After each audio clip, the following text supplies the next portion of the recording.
Saudara yang terkasih, kita berikut ini akan mengikuti kursus kitab suci dengan judul Kristus mewartakan dan mewujudkan kerajaan Allah. Mari kita awali dengan doa singkat. Dalam nama Bapa dan Putra dan Roh Kudus. Amin. Allah Bapa yang Maha-Rahim, Engkau telah mengutus Putra-Mu Tuhan sebagai penyelamat kami. Putra-Mu mengajar kami agar Engkau merajai kami, agar kerajaan-Mu menjadi nyata di tengah-tengah kami. Kami mohon bimbingan dan penerangan Roh Kudus-Mu agar kami Kau mampukan untuk mengerti ajaran-ajaran Putra-Mu sehingga kami dapat sungguh menghayatinya dan mempraktekkan apa yang diajarkan oleh Putra-Mu penyelamat kami. Kami mohon semua ini dengan perantaraan Kristus Tuhan dan pengantara kami. Dalam nama Bapa dan Putra dan Roh Kudus. Amin.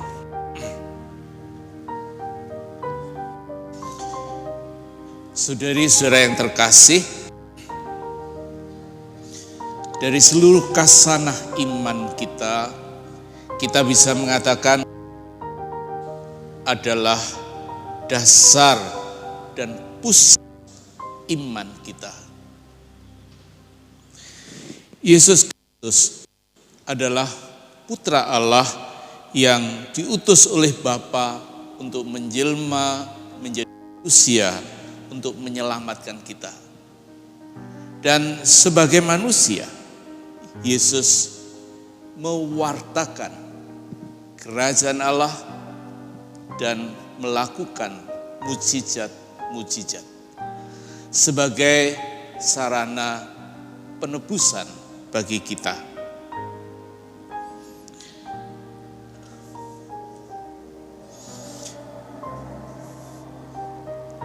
Tema utama dalam pewartaan Yesus dalam melakukan misinya adalah kerajaan Allah. Karena itu kita perlu mengerti apa yang diajarkan oleh Yesus tentang kerajaan Allah dan juga apa kaitan kerajaan Allah ini dengan mujizat-mujizat yang dia lakukan dan seluruh hidup Yesus.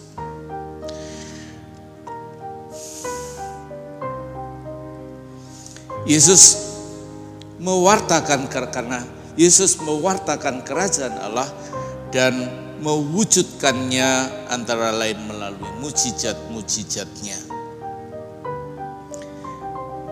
Dalam Injil Yohanes, kehadiran Yesus itu dipandang seperti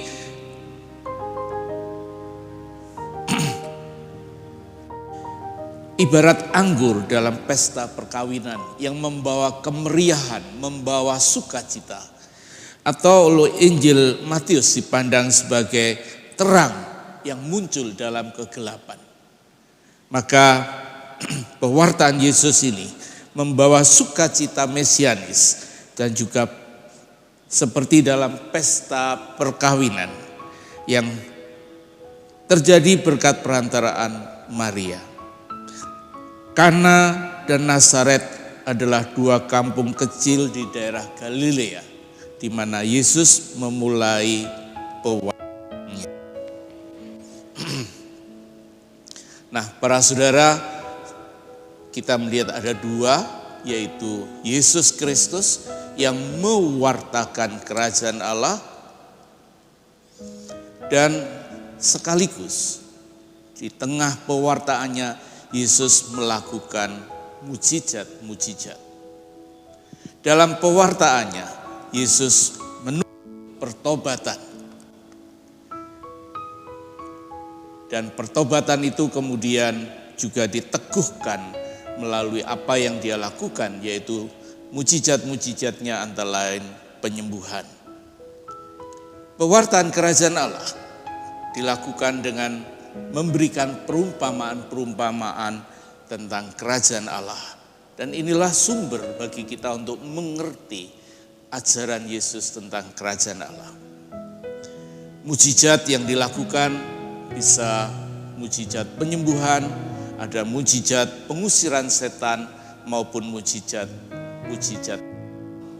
Semuanya merupakan satu kesatuan yang harus kita mengerti bersama supaya kita mengerti apa yang diajarkan Yesus tentang kerajaan. Memang ajaran Yesus tentang kerajaan Allah ini tidak mendapatkan sambutan yang positif, bahkan terjadi penolakan dari para pemimpin dan ahli-ahli Taurat. Karena itu ini juga menambah suatu dorongan bagi kita untuk mengerti apa yang dimaksud oleh Yesus dalam ajaran tentang kerajaan Allah ini. Mari kita sekarang mengerti tentang apa artinya kerajaan Allah. Kerajaan Allah bukan berarti tempat, tetapi keadaan di mana Allah meraja atau memerintah. Maka kerajaan Allah lebih menunjukkan sebenarnya pemerintahan Allah. Allah yang memerintah. Dan itu dalam bahasa Inggris dipakai lebih cocok, the reign of God, yang menunjukkan pemerintahan Allah. Sedangkan lembaga tempat itu ditunjukkan dengan kata kingdom of God. Tapi harus diakui bahwa kata the reign of God itu memang agak jarang diikuti, agak jarang dipakai, ya. Nah, kalau kita melihat dalam bahasa Yunani, kita tahu bahwa dalam Perjanjian Baru bahasa yang dipakai adalah bahasa Yunani. Dalam bahasa Yunani, Basileia itu digunakan kata Basileia, dan Basileia ini mempunyai arti merujuk pada status seorang raja, status memerintah. Jadi lebih cocok kepada God, pemerintahan Allah. Dalam bahasa Yunani digunakan kata Basileia dalam bahasa Yunani, dalam bahasa Aramis digunakan kata Malkuta. Sekali lagi kata Malkuta juga mempunyai nuansa dinamis, karena itu menunjukkan pemerintahan Allah ini. Pemerintahan Allah yang sedang terjadi, sedang menjadi. Dan inilah nuansa dinamis dalam pemerintahan Allah, yaitu bahwa Allah yang mendatangi dan merajai umatnya. Pemerintahan Allah bersifat suatu peristiwa yang sedang menjadi dan mewujud di dunia ini. Kalau kita lihat Injil Matius, kerajaan Allah memang tidak selalu digunakan, bahkan banyak digunakan istilah kerajaan surga. Mengapa? Karena Matius menulis Injilnya untuk orang-orang Yahudi.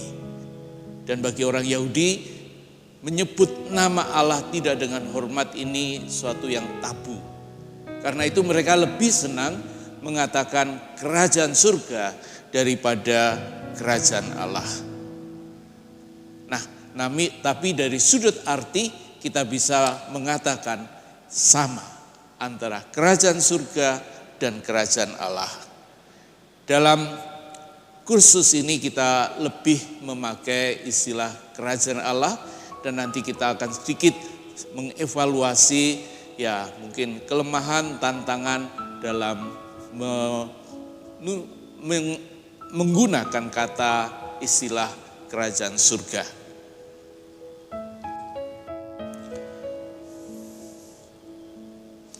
Nah, jadi kalau kita menyebut kerajaan Allah, itu berarti sebuah kepercayaan implisit ada kepercayaan, pengharapan bahwa Allah yang sudah merajai seluruh dunia ini suatu ketika akan menghapuskan ketidakadilan, kejahatan, dan membuat pemerintahannya itu menjadi sungguh nyata.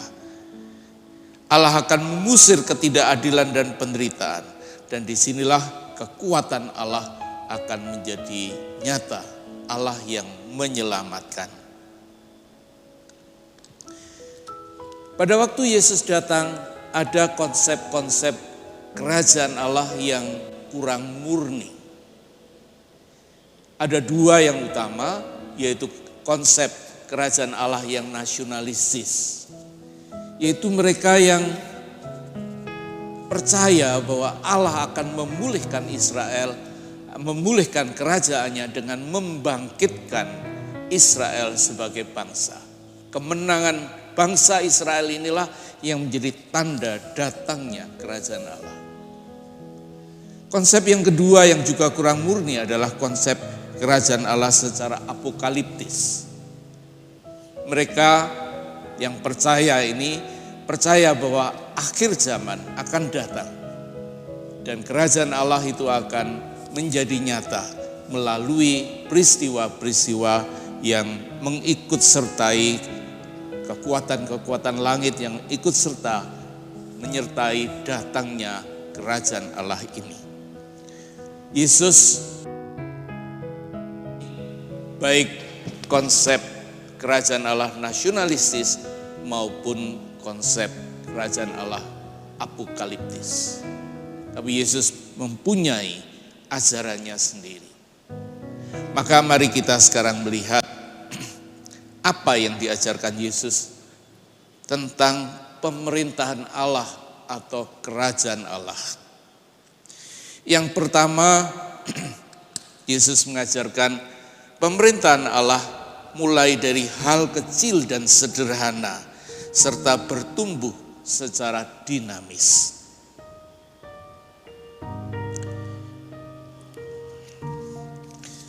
Dalam pengertian Yesus, kerajaan Allah, kedatangan kerajaan Allah tidak ditandai dengan suatu kekuatan alam yang luar biasa seperti konsep nasionalistis, konsep apokaliptis, atau oleh kebangkitan sebuah bangsa dalam konsep nasionalistis. Tetapi mulai dengan hal kecil dan biasa, seperti biji sesawi. Hal kecil dan biasa itu adalah keputusan dalam diri kita untuk melakukan kehendak Allah, untuk tunduk pada perintah-perintahnya. Dalam hal kecil apa yang dimaksud oleh Yesus? Hal ini nyata dalam perumpamaan tentang biji sesawi yang kecil tetapi bisa tumbuh besar sehingga burung-burung bersarang di pohon ini. Hal kecil di sini adalah, kita harus ingat, pemerintahan Allah berarti Allah yang memerintah. Dan Allah memerintah bila perintah-perintahnya dilaksanakan. Melaksanakan perintah Allah inilah hal yang nampaknya kecil dan sepele, tapi merupakan awal pemerintahan Allah atau kerajaan Allah. Misalnya suatu ketika kita berselisih paham dengan sesama. Kita ingin membalas dendam. Tetapi kemudian kita ingat perintah Yesus untuk mengampuni.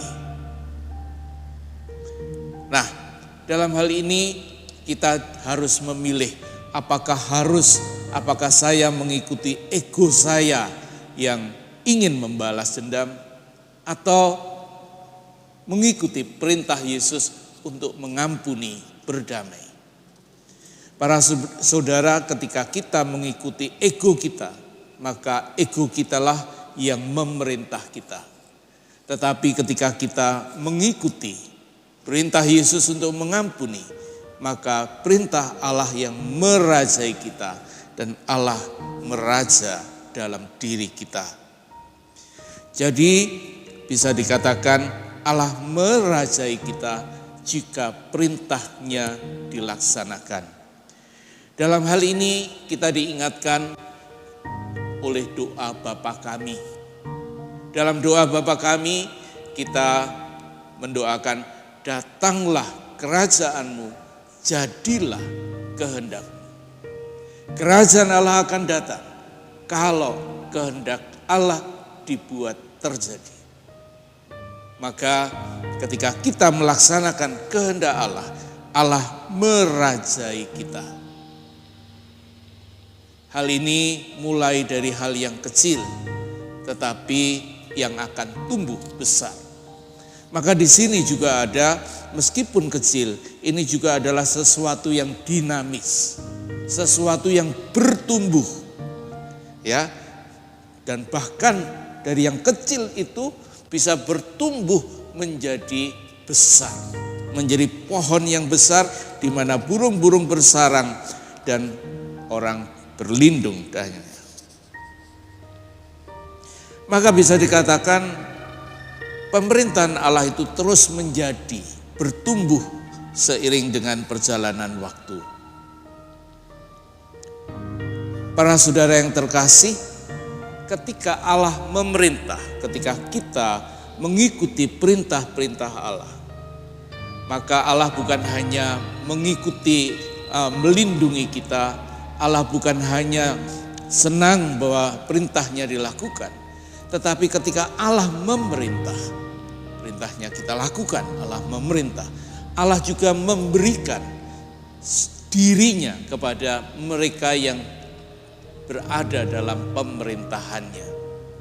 Karena itu kita bisa mengatakan jika Allah itu adalah suci, maka ketika kita melakukan perintah Allah, kesucian Allah itu akan kemudian meraja juga di antara kita.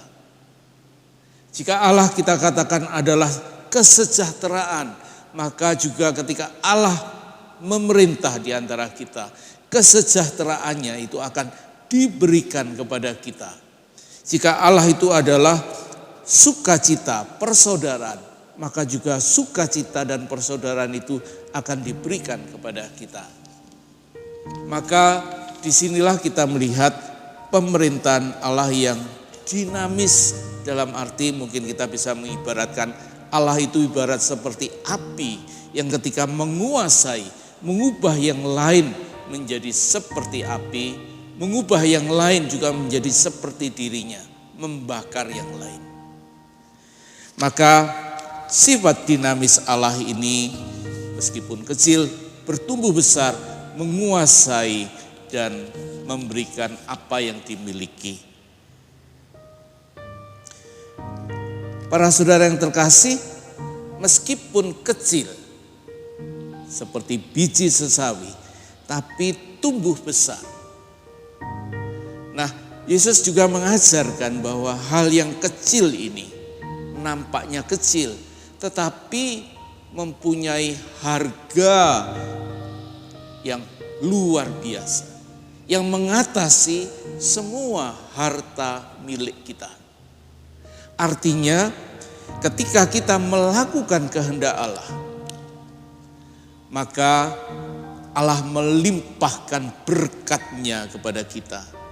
Dan berkat yang kita terima ini, kalau kita hitung nilai, harganya jauh melebihi semua hal yang kita miliki. Itulah yang diajarkan Yesus ketika mengajarkan tentang perumpamaan tentang harta yang terpendam, atau menemukan harta yang pendam di ladang, atau menemukan mutiara yang mahal harganya. Dan sekali lagi, seluruh harta milik orang dalam perumpamaan itu jika dijual dan membeli mutiara yang ditemukan itu, seluruh hartanya ini masih lebih murah daripada mutiara itu. Artinya mutiara ini jauh lebih berharga. Karena itu meskipun kecil, kelihatan sepele, tetapi harganya luar biasa. Dan itu berkembang dalam dinamika kita sebagai umat yang dirajai oleh Tuhan. Pemerintahan Allah atau kerajaan Allah ini sudah datang, tetapi belum penuh. Yesus mengatakan bahwa kerajaan Allah sudah datang. Dan ketika Yesus ditanya oleh para murid, apakah mereka harus menunggu orang lain ataukah dia yang mereka tunggu-tunggu sang Mesias? Yesus tidak memberikan jawaban ya atau tidak. Tetapi Yesus menunjukkan, coba lihat, orang buta melihat, orang tuli mendengar, orang lumpuh berjalan kembali. Yesus menunjukkan akibat-akibat yang menjadi tanda kedatangan kerajaan ini. Yaitu bahwa banyak hal ketika Allah merajai dipulihkan, dibuat menjadi baik. Jadi pemerintahan Allah itu sudah mulai terwujud dan dinyatakan. Nah, hal ini kita harus ingat ketika Allah memerintah, Allah mengharapkan tanggapan manusia. Artinya Allah yang mau memberikan rahmatnya, tapi manusia harus menanggapi. Ketika terjadi klik, maka rahmat itu akan bekerja. Allah akan memerintah, rahmatnya akan dilimpahkan. Karena itu manusia dalam menanggapi kerajaan Allah ini harus bertobat pemerintahan Allah dalam hidup sehari-hari. Para saudara, hal ini nampak dalam perumpamaan Yesus tentang penabur. Perumpamaan Yesus tentang penabur ini menunjukkan bahwa ada orang yang menanggapi dengan santai, kurang perhatian, itu bagaikan tanah yang tipis. Ada yang menanggapi dengan ya perhatian tapi kemudian kurang serius, tidak memperhatikan, itu bagaikan tanah yang berbatu-batu. Tapi kemudian juga ada yang sungguh menanggapinya dan mengolah diri tanah kita ini sehingga kemudian benih yang diberikan itu sungguh berkembang. Karena itu kerajaan Allah ini datang itu juga tergantung pada bagaimana tanggapan kita atas kerajaan ini. Kalau kita menanggapinya dengan sungguh, dengan segenap hati, maka kerajaan ini akan sungguh menghasilkan buahnya berlipat ganda. Juga seperti tadi sudah saya katakan, mujizat Yesus menjadi contoh dan bukti bahwa kerajaan Allah sudah datang. Jadi tanda-tanda Mesias seperti tadi yang saya katakan, orang buta melihat, orang tuli mendengar, orang lumpuh berjalan lagi. Ini kepada orang miskin diwartakan berita kabar baik. Ini menunjukkan Allah yang sudah meraja.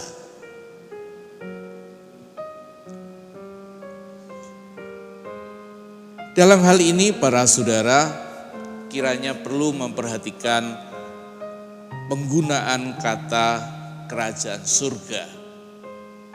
Seringkali kalau kita gunakan kata kerajaan surga, ingatan kita, pikiran kita melayang surga adalah sesuatu yang akan muncul setelah kematian. Maka kerajaan surga seolah-olah ini baru akan datang nanti setelah kematian. Sehingga kemudian orang ketika menderita, ketika orang kemudian dalam dosa, ya sudah tidak apa-apa, nanti setelah kematian maka Allah akan merajai. Nah, ini yang harus dikoreksi. Artinya Allah bukan baru datang setelah kematian. bukan meraja setelah kematian, tapi Allah sudah meraja, boleh dikatakan di sini, sekarang, dalam hidup kita. Memang pemerintahan Allah ini belum penuh, artinya Allah masih memberi kesempatan pada orang-orang untuk kemudian bertobat dan berkembang. Dalam ini kita diingatkan pada perumpamaan tentang gandum dan ilalang yang menggambarkan aspek belum penuh ini.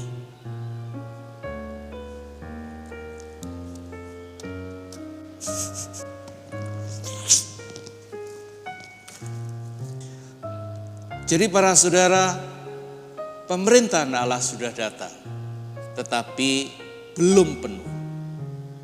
Keadaan belum penuh ini digambarkan dalam perumpamaan tentang gandum dan ilalang. Bahwa masih ada ilalang. Dan ilalang itu tidak dibabat habis semua. Karena itu boleh dikatakan, ya, kerajaan Allah ini masih bertumbuh. Kalau ilalang tidak dibabat habis, itu berarti bahwa orang yang belum katakan dirajai Allah masih diberi kesempatan untuk kemudian berubah, bertobat. Tapi juga dalam perumpamaan tentang ikan, ya, waktu menuai, kemudian waktu menuai gandum atau waktu ini penangkapan ikan lalu dipisah-pisahkan. Ini menggambarkan bahwa kepenuhan itu pasti akan datang. Kepenuhan itu pasti akan terjadi. Maka orang juga harus siap-siap. Jangan kalau enggak apa-apa sekarang lalu seolah-olah enak-enakan saja. Tapi Yesus mengatakan waktu menuai akan tiba. Karena itu waktu penghakiman ini harus diperhitungkan. Nah, kepenuhan ini adalah kepastian yang akan datang, maka harus sungguh diperhitungkan.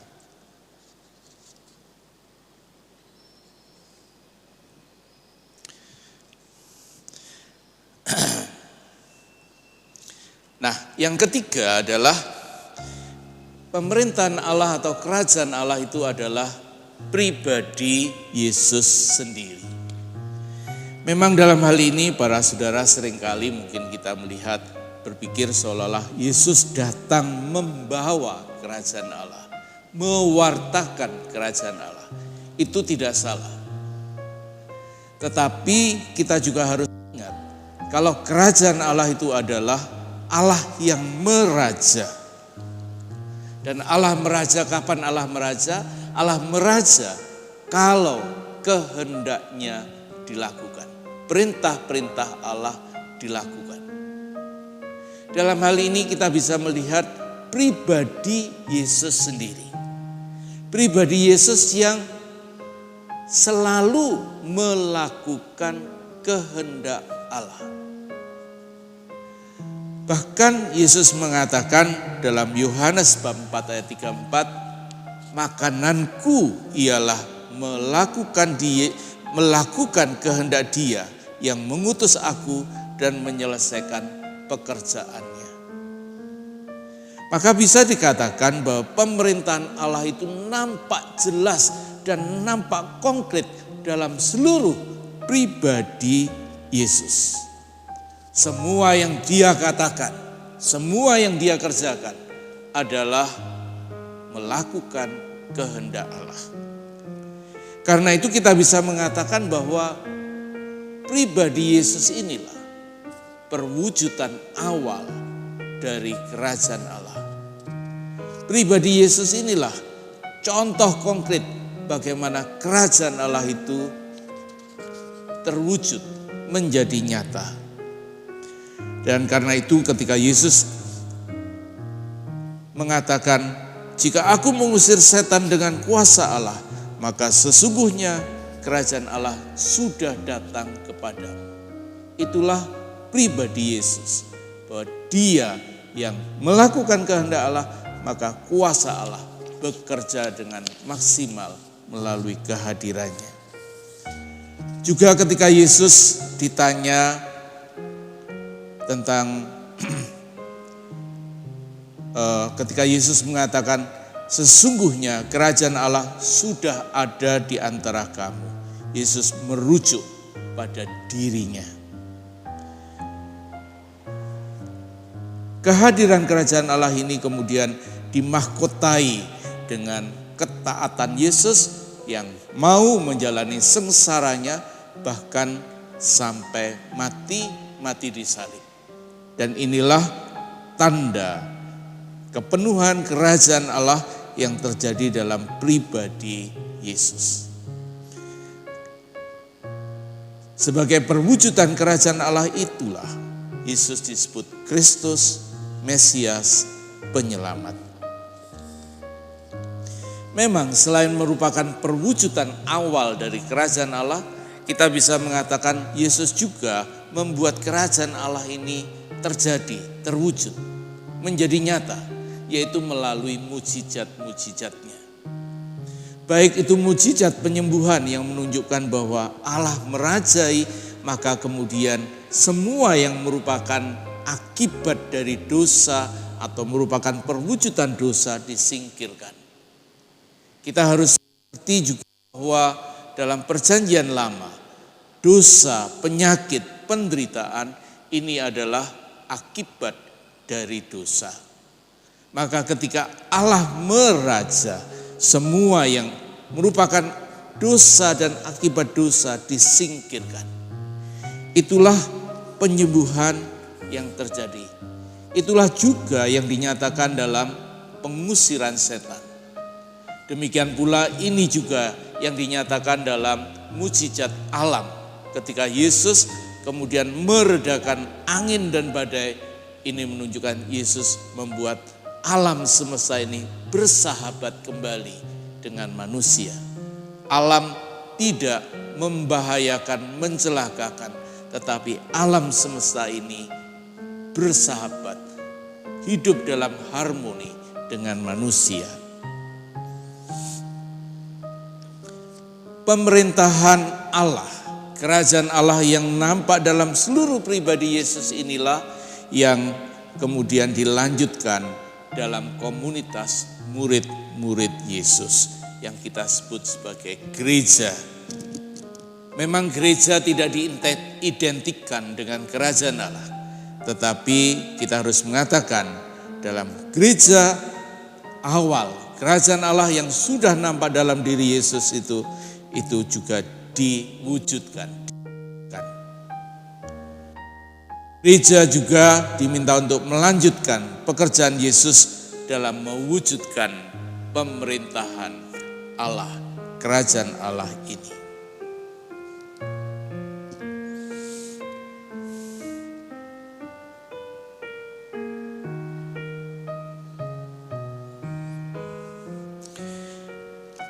Butir keempat dalam hal ini adalah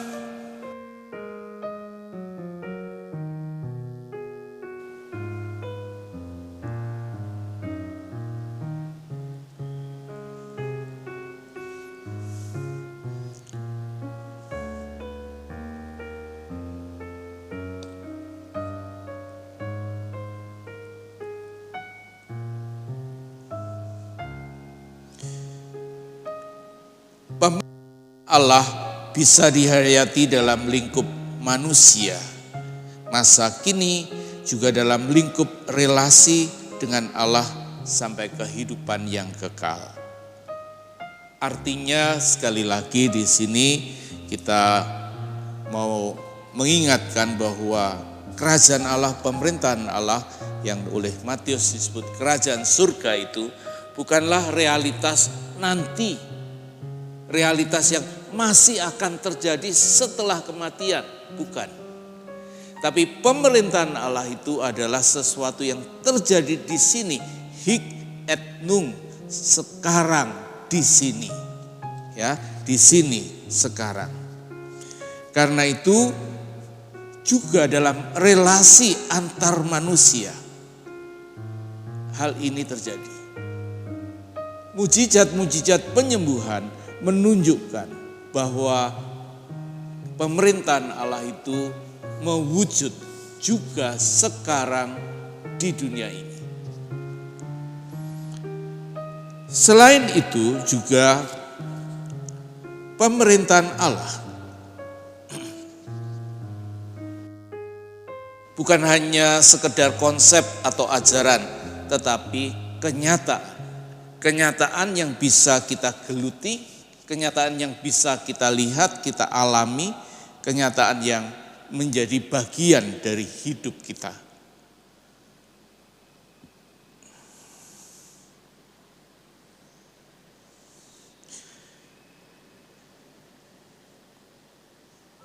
Kita para saudara dalam hal ini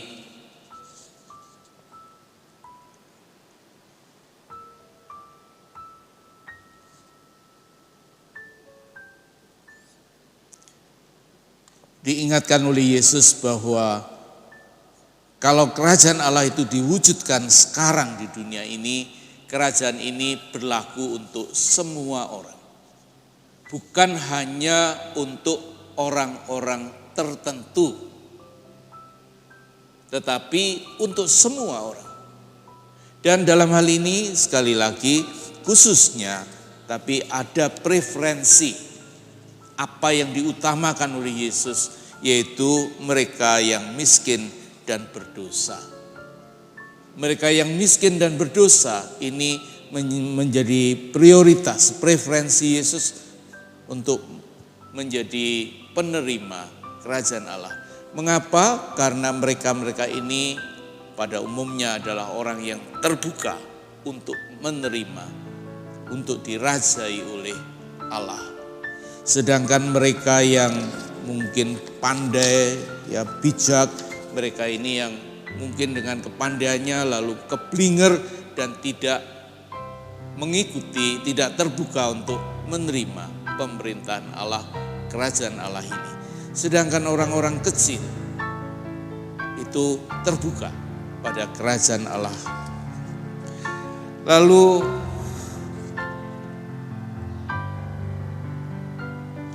yang kelima, pemerintahan Allah berdaya kritis dan budaya serta masyarakat.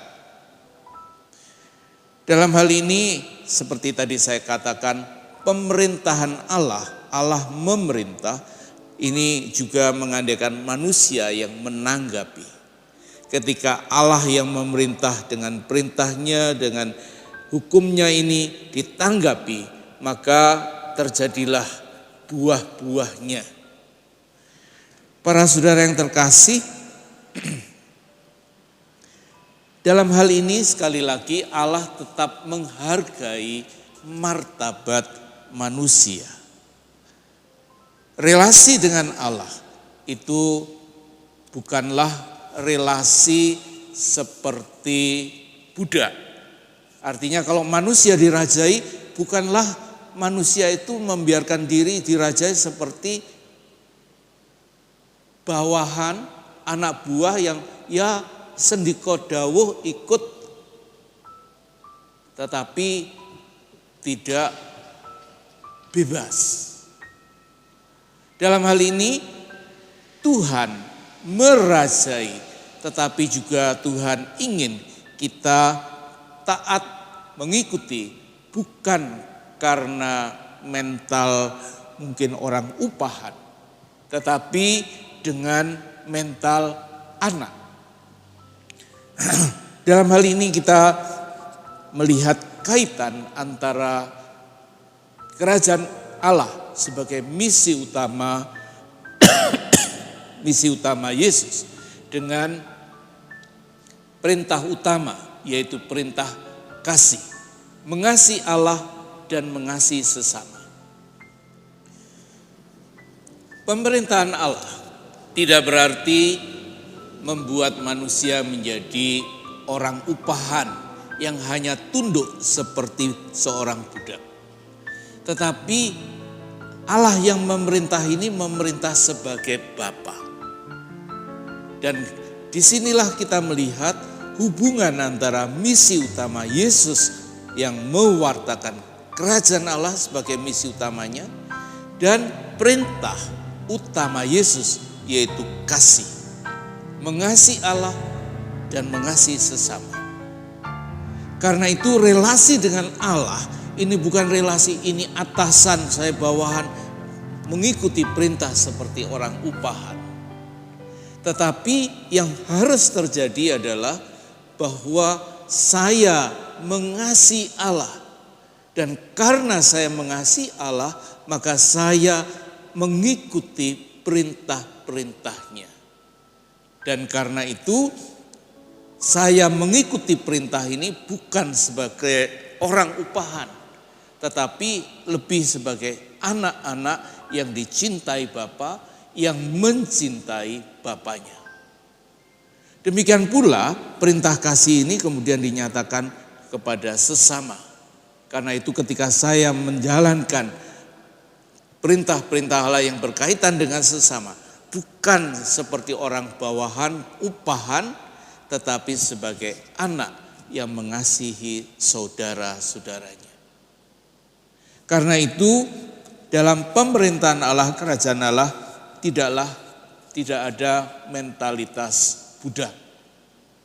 Mungkin inilah yang dimaksud oleh Yesus ketika mengatakan bahwa anggur baru harus ditampung dalam kirbat baru. Anggur lama itu dalam kirbat lama. Tidak bisa anggur baru dalam kirbat yang lama. Karena anggur yang baru akan merusak. Para saudara yang terkasih, dalam hal ini saya membandingkan antara bagaimana orang yang dirajai atau orang yang mengikuti perintah Allah karena hukum, mentalitas hukum. Saya membandingkan ini dengan orang yang mungkin saya katakan ini mentalitas seperti orang upahan. Orang upahan ini biasanya mencari apa? Mencari upah. Orang upahan ini mencari kalau seandainya pekerjaan yang diberikan itu bisa saya lewatkan, enggak saya kerjakan, ya enggak usah dikerjakan, yang penting upahnya. Karena itu orientasinya, fokusnya pada upah. Sedangkan memiliki rasa tanggung jawab ini kurang. Karena itu kalau bisa ngeles ya ngeles. Kalau bisa mencari lubang-lubang maka mencari lubang. Nah, ini tentu berbeda dengan orang yang mengasihi. Orang yang mengasihi ini kalau kita mengasihi Bapa, kita adalah bukan orang upahan, tetapi kita adalah anak-anak Allah. Dan biarpun kita tidak diawasi, tidak dikatakan jaga, kita tetap mempunyai, karena kasih kita tanggung jawab, ikut memelihara, ikut kemudian melakukan pekerjaan Bapa. Jadi bukan untuk mencari upah, tetapi karena kasih itu. Orang upahan ini mengumpulkan upah karena pikir, wah nanti kalau saya sakit atau kalau saya membutuhkan dana. Karena itu harus berusaha sendiri. Sedangkan seorang anak percaya, dan ini yang juga diserukan oleh Yesus, supaya percaya bahwa Bapa akan menyediakan. Bapa yang tahu apa kebutuhan kita pasti tidak akan luput dalam menyediakan kebutuhan kita. Karena itu kita nggak perlu mencari upah, pahala, tapi sungguh melakukan. Dan kalau kita membutuhkan, pasti Allah akan memberikan. Nah, sikap sebagai anak yang mengasihi, yang bebas untuk mengasihi, inilah juga yang diajarkan Yesus dalam ajarannya tentang kerajaan Allah. Yesus menghargai sikap sebagai anak yang mengasihi, bukan sikap yang menindas melalui peraturan, melalui hukum. Karena itu kita melihat Yesus yang bersikap kritis, menyembuhkan orang pada hari Sabat. Karena yang penting bukan hukumnya, hukum untuk membantu manusia, tetapi yang penting orangnya, kesejahteraannya, dan itulah yang diutamakan. Penyembuhan orang lumpuh atau penyembuhan pada hari Sabat menunjukkan sikap Yesus tentang pemerintahan Allah, kerajaan Allah ini. Dan ini erat kaitannya dengan apa yang tadi saya katakan dengan perintah kasih. Sikap mentalitas kasih inilah yang harus menjadi sikap kita dalam menjalankan ajaran-ajaran Yesus, mewujudkan kerajaan Allah.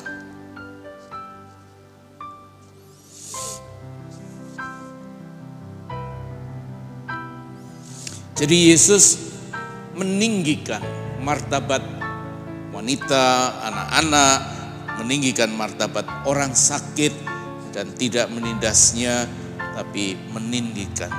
Jadi pemerintahan Allah tidak memerintah dengan kekerasan, dengan paksaan, tetapi dengan belas kasih kerahimannya.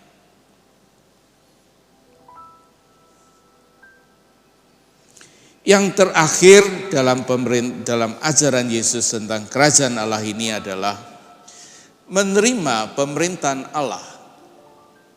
Itu berarti mempraktekkan dan membangun pemerintahan Allah atau kerajaan Allah ini. Artinya tidak ada ngomong tok, no action talk only. Kamu kalau percaya sungguh, ya berarti kamu harus mewujudkan dengan melakukannya. Kita tidak bisa bersikap netral, ya, tapi harus menentukan sikap, menerima atau menolak. Menerima pemerintahan Allah sekaligus berarti mempraktekkan dalam hidup. Dan contoh konkretnya dalam hal ini adalah pribadi Yesus sendiri. Orang yang menerima pemerintahan Allah, ini disebut sebagai ortodoksi, dituntut untuk hidup sesuai ortopraksis. Sebagaimana ditegaskan dalam ucapan bahagia, Lukas bab 6 ayat 20-49. Yesus menghubungkan datangnya pemerintahan Allah dengan pertobatan. Yaitu praksis sekarang ini demi datangnya kepenuhan pemerintahan Allah. Sekali lagi doa Bapa kami mengingatkan datangnya kerajaan Allah itu berkaitan erat dengan pelaksanakan terjadinya kehendak Allah. Hidup Yesus merupakan bukti bahwa pemerintahan Allah itu terwujud. Ketika Yesus berkeliling di Palestina dan memihak kepada mereka yang tak berdaya dan haknya dikudungkan, Yesus menunjukkan